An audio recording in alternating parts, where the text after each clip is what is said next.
Pria itu hanyalah seorang satpam dengan gaji bulanan $2.000, tapi tanpa ragu membeli kalung senilai $4 juta di toko perhiasan. Mantan istrinya yang ada di samping langsung melongo, karena baru sehari sebelumnya, pria itu masih membantu rekan kerja mencuci baju demi uang jajan. Ketua tim tiba-tiba menyuruhnya mengantar barang ke teman lama, tapi pria itu malah melihat mantan istrinya bersama anak orang kaya. Melihat pemandangan itu, pria itu dengan baik hati menyarankan mantan istrinya menjauh dari anak orang kaya, tapi malah ditertawakan dan dihina sebagai orang miskin sejak lahir. Kata-kata mantan istrinya menusuk hati seperti pisau. Namun pria itu bahkan tak punya hak untuk membantah. Saat ia hendak pergi, dua mobil mewah tiba-tiba berhenti di sampingnya. Awalnya ia mengira itu anak orang kaya yang ingin mempermalukannya, tapi yang turun dari mobil ternyata adalah putrinya yang sudah lama tak bertemu. Ternyata saat bercerai di luar negeri, putrinya baru tahu bahwa mantan suaminya adalah konglomerat bernilai ratusan miliar dolar. Jadi saat bercerai ia mendapatkan $50 juta.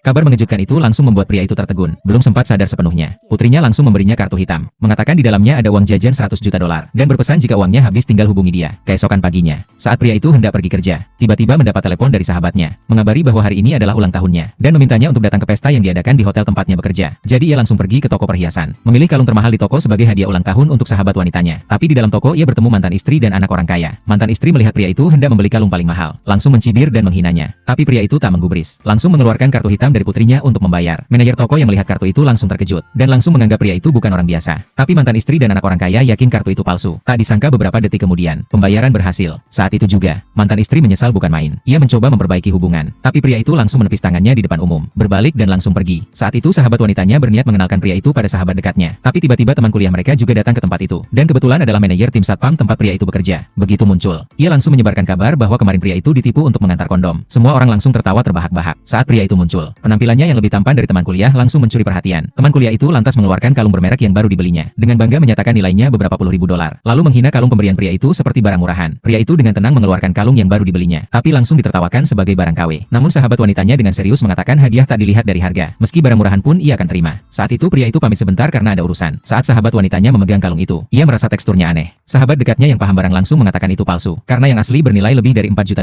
dan pekerjaan pria itu sebagai satpam tak mungkin mampu membeli. Saat itu pria itu baru keluar dari ruangan, dan bertemu manajer hotel. Pria itu mengira manajer punya urusan penting dengannya. Saking takutnya ia berdiri terpaku. Tak disangka manajer langsung memanggilnya ketua dewan, dan mengatakan ingin menandatangani kontrak dengannya. Pria itu langsung bingung, namun tiba-tiba mendapat telepon dari putrinya, memintanya untuk mengambil alih hotel yang baru saja ia beli. Kini pria itu tak akan pernah dipermalukan lagi. Ia pun kembali ke ruangan dengan percaya diri, langsung duduk santai dengan kaki bersilang, mengatakan baru saja menandatangani proyek senilai puluhan juta. Belum selesai bicara, teman kuliah langsung mengejek bahwa pria itu gila, tapi pria itu tak peduli sama sekali. Beberapa detik kemudian, pelayan datang membawa anggur senilai $100.000 dan mengatakan itu hadiah langsung dari manajer. Saat semua bertanya-tanya siapa orang yang begitu berpengaruh, teman kuliah langsung mengaku sebagai orangnya. Semua orang langsung memujinya, tapi pria itu yang berada di samping merasa malu melihatnya, langsung menyatakan bahwa anggur itu diberikan untuknya, lalu langsung meminum anggur itu. Sahabat dekat yang melihat langsung terkejut, dan memutuskan segera pergi, karena takut pria itu membuat masalah dan menyeret mereka. Namun saat itu juga, manajer hotel masuk ruangan sambil membawa kontrak.